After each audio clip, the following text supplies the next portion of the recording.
อ้าวครับ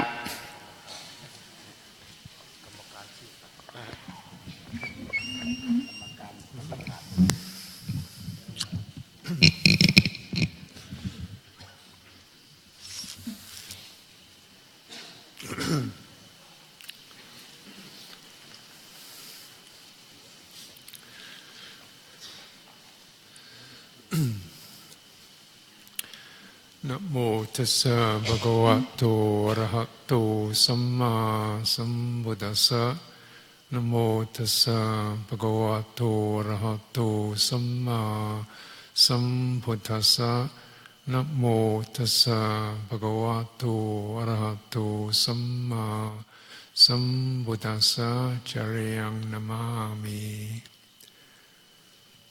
So, okay. So it's been interesting sitting here, picking up the aramana, the mood of the occasion.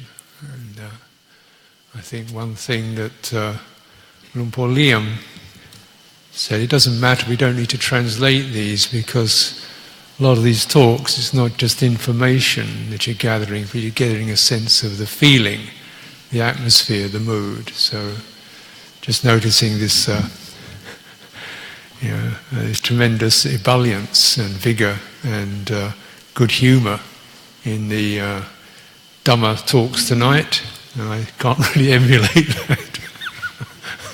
So, but this is the thing that you pick up, and this is why it is an international occasion, because the citta has no nationality, there's no language. The citta is affected by atmospheres, mood, friendship, courage, patience, and the virtues that we cultivate just by gathering together and living in this attitude of reverence and aspiration and commitment.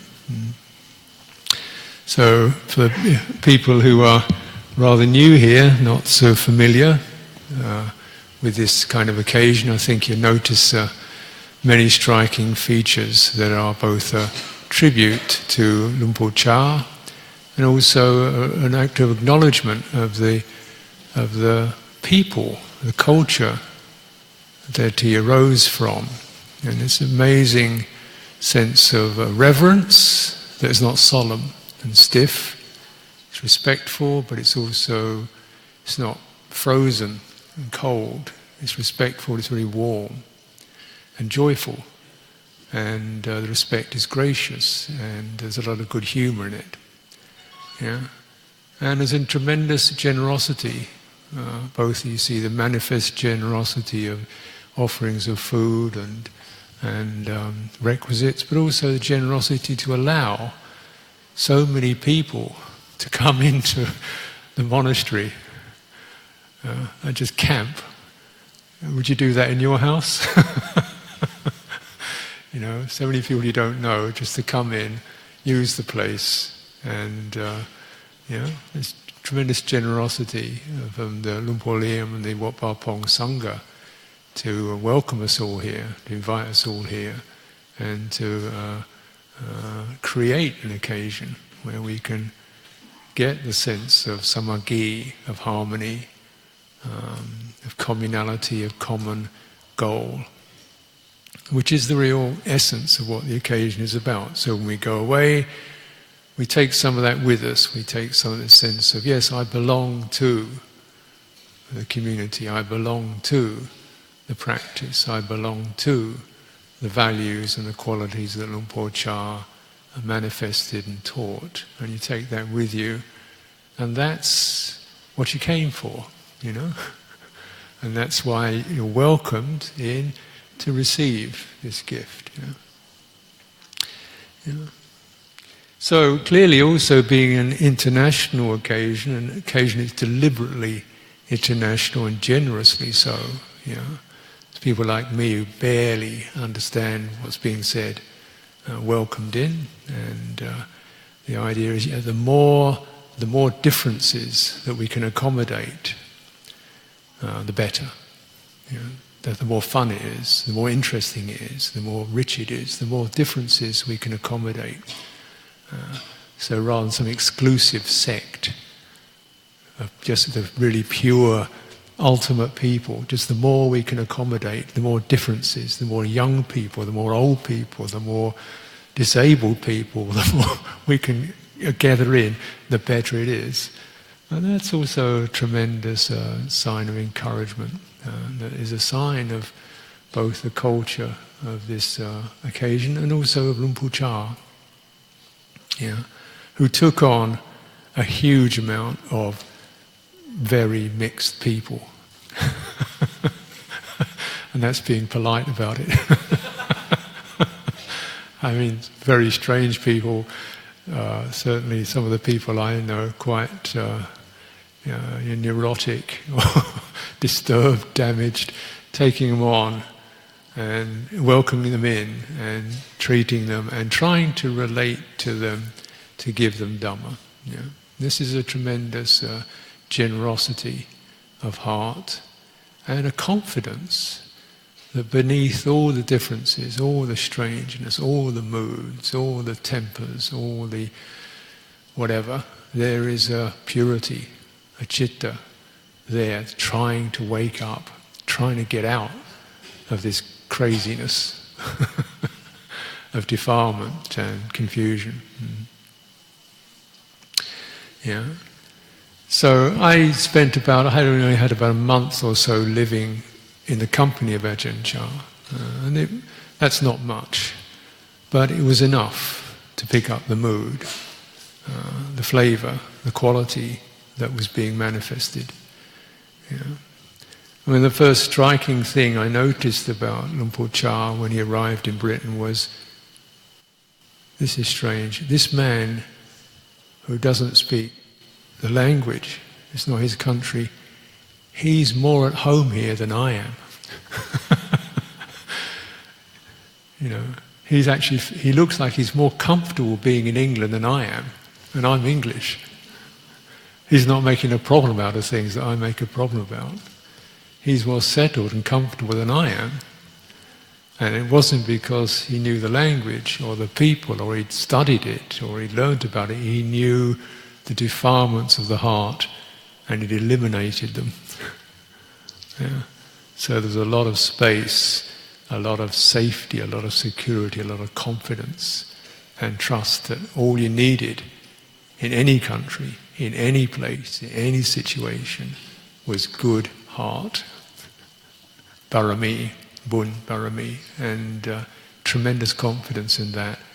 And that's something that we can all cultivate. So he exuded confidence, happiness that wasn't excited, just a comfortable, at ease quality. And he also radiated a kind of strength. This man was like a mountain. And it was very striking because when he came to Britain, he had Ajahn Sumedho, who's big, and Ajahn Pabakaro, who was perhaps even bigger. And they were both towering over him physically. They were both over 6 foot. Luang Por Chah was about 5'4", 5'5", and they looked small. They were physically bigger and they looked small. And he looked big, and this man was a mountain. And wherever he sat, the mountain stopped and people started to gather around. And this is the strength. And there's a certain, to me, this was the constancy, the continuing quality there. And that constant, continual quality, confidence, strength, generosity of spirit, spaciousness, and tremendous interest in presenting Dhamma. Those were the constant. With that not changing, everything else could adapt. So the fact that it could reach so many people in so many countries was because of two qualities. Don't change, adapt. And they seem to be contradictory. But don't change in terms of the parami, the values. Adapt in terms of the local custom, language, situation. That can all change. Yeah. But don't change. Don't change and also adapt. So when he first landed in Britain, for example, a very simple example, as you see here, there's quite a clear sense of, the differentiation. The men sit here, the women sit there. There's a lot of, boundaries there. That isn't the case in Britain. It's everybody's just mixed together. And when he came to Heathrow Airport, he came to the airport and there was the airport bus. And you've been on these airport buses, they're just full of people. Men, women, everybody mixed up. Nobody knows what a monk is. Nobody's giving him space. You walk here, everybody back gives a monk space. They don't give monk space in Britain. Monk is just another body. And so he saw this bus, men, women, he looked at it once, twice, straight on. Just get in. He didn't expect people to back off and give him space. He could just go right in. Yeah. And we lived in a house in central London, in Hampstead, very different from Ubon, obviously. And it was a small house. So, the people would sit very close to him. Men, women sit very close to him. And he was just completely calm with that. There was no sense of him feeling tense or resisting anything. Yeah. And so he could adapt. He could adapt to the food. And, when you come here as a Westerner, sometimes you find the food a bit challenging. It's like, do you eat the food or does it eat you? It's quite pungent, it's quite strong, it's quite sharp, it's quite fierce. And, sometimes your mouth water, your eyes water. And that's the standard. Well, for a monk from the East, English food is like eating newspaper. It's like, it doesn't taste of anything because there's no chili and there's no pladek and there's no... and then you just eat that, no problem, Naturally, of course, it's a lot colder in England. Although he came in May and June, it's still not as warm as this. Didn't seem to affect him. And Luang Por Chun, who came a few years later, stayed the whole through the winter time. Just cold is cold, This sense of a Tudong monk.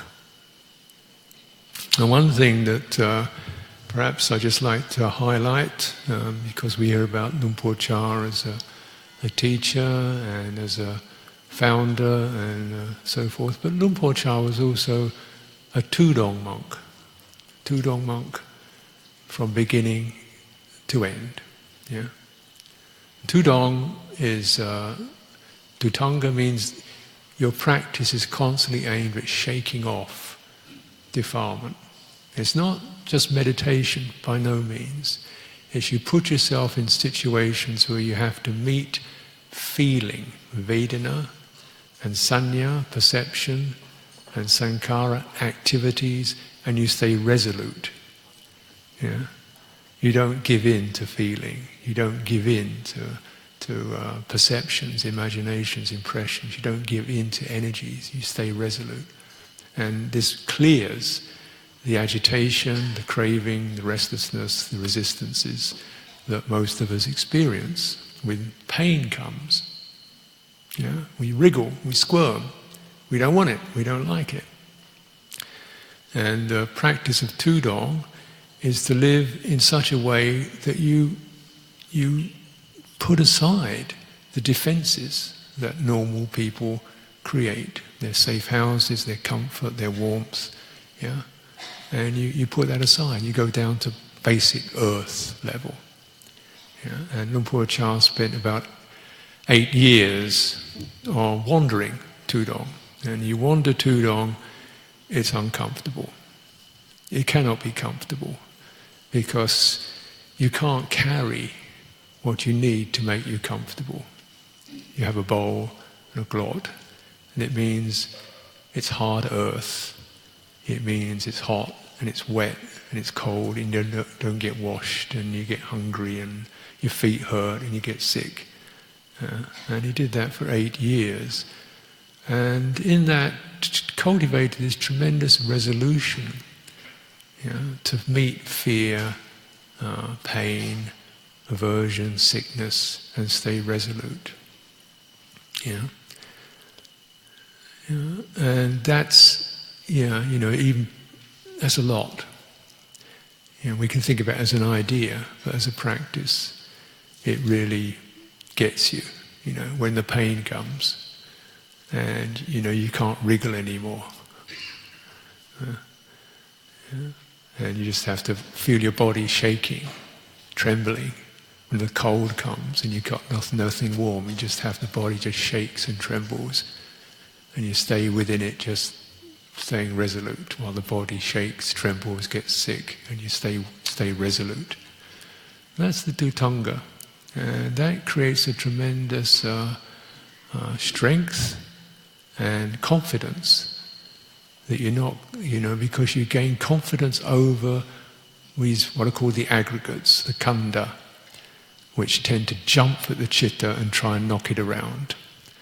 And its pleasant feeling tries to grab the citta, pull it in. Painful feeling tries to punch the citta and knock it out. And you just stay like a boxer, ducking, in your mind. You keep your mind agile and not giving in to complaining or grabbing or whining or struggling or, And that seemed to be helped so much to establish a sense of constancy. And the understanding of the Tudong practitioner is these are going to come anyway. A normal person spends 20, 30, 40, 50, 60 years running away, and then it gets you. The pain gets you. The confusion gets you. Why don't I meet it now and learn to deal with it?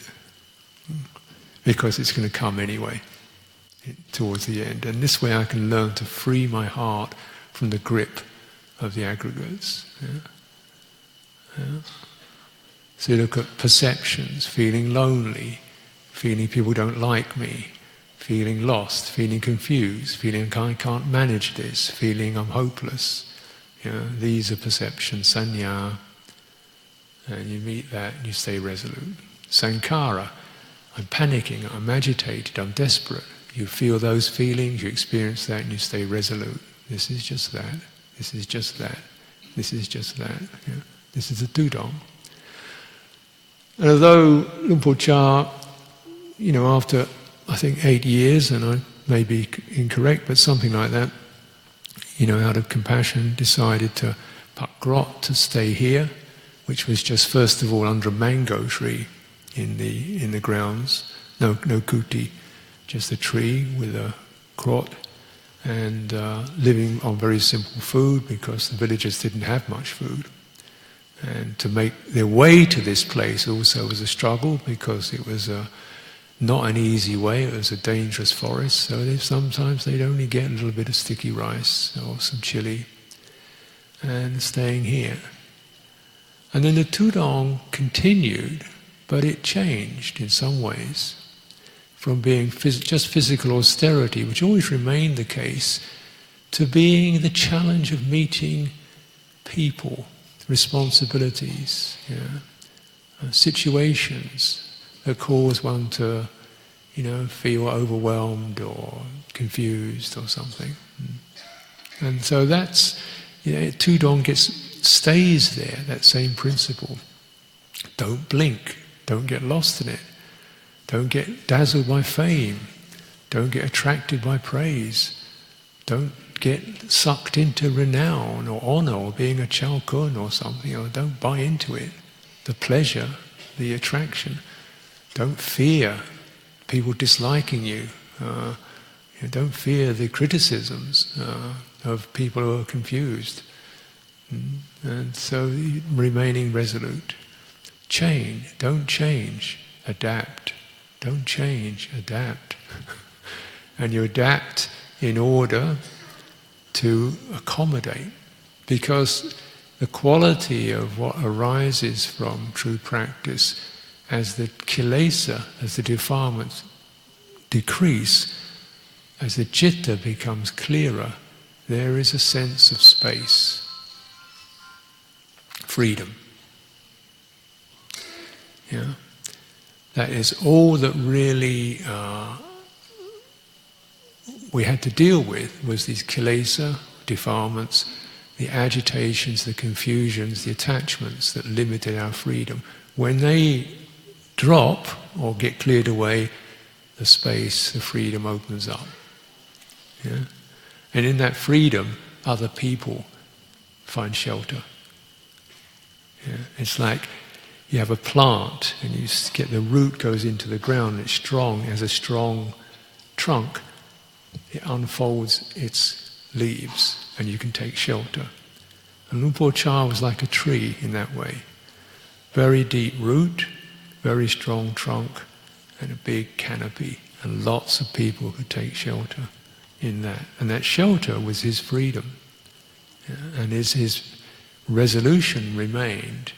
And as the practices continued, he tested it, and he kept eliminating the occurrence of the kilesa, the freedom and the space increased to the point we have something like this. Yeah? The number of people you can include, because there's the space. And you've established the values then that these Kruba Ajahns and the great elders of Wat Pah Pong continue to bring forth, using the same understanding and the same spirit to keep the potential for freedom available. And then we can all shelter under it. We can all take refuge in it.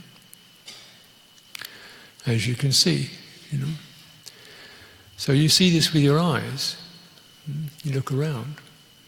How come? Is it possible that we all have the same ideas? No. Is it possible we all have the same preferences and tastes? No. But is it possible that there's a citta, an awareness, a mind, a heart that we have in common? Yes, this is possible. And for the sake of this, one is prepared to sacrifice a lot. This is the Tudong spirit. Siasala, sacrifice, give up. Yeah. So as we practice together and cultivate, look at every day, bring this thought to mind. Change. Don't change, just adapt. Don't change, adapt. Bring to mind every day. Yeah? That every day. Don't change, just adapt. Don't change, just adapt. What is it that doesn't change? Yeah? And the rest of it, let it adapt. Yeah? Bring to mind, is there something that I can strengthen just a little more? Be a little more resolute. Is there something I can let go of to make things firmer and simpler in my life? Is there something I'm carrying that I don't need to carry? Is there something I'm expecting I don't need to expect? Is there something I can let go of that I don't need? Keep that in mind. Yeah. That's the Tudong. Is there something I can finish with? Because you're going to finish with it one day. If you finish it with awake awareness, there's the possibility of the second, which is there something I can include? Is there something more I can include? Is there something more I can shelter? This is the compassion of the great practitioner. Is there someone else, something else I can accommodate and find room for in my heart? And when these two come together and are manifested and practiced, then these are the results you get. You get something that's got its roots in the Isan and its leaves and its branches spread over to America and Australia. That's a very big tree. So I will stop my talk now so that you have a chance to continue your practice, and thank you for bearing with it. Hope something useful. เอวัง สาธุเบาทีถามอ้าวเตรียมตัวเบาทีถามกราบท่านว่ากราบ3 ครั้งอ้าวขออนุโมทนาขอบบุญขอบพระคุณหลวงพ่อให้หลวงพ่อมีสุขภาพภายในแข็งแรงนะครับเป็นร่มโพร่มไทรของญาติโยมชาวพุทธชาวประเทศอังกฤษ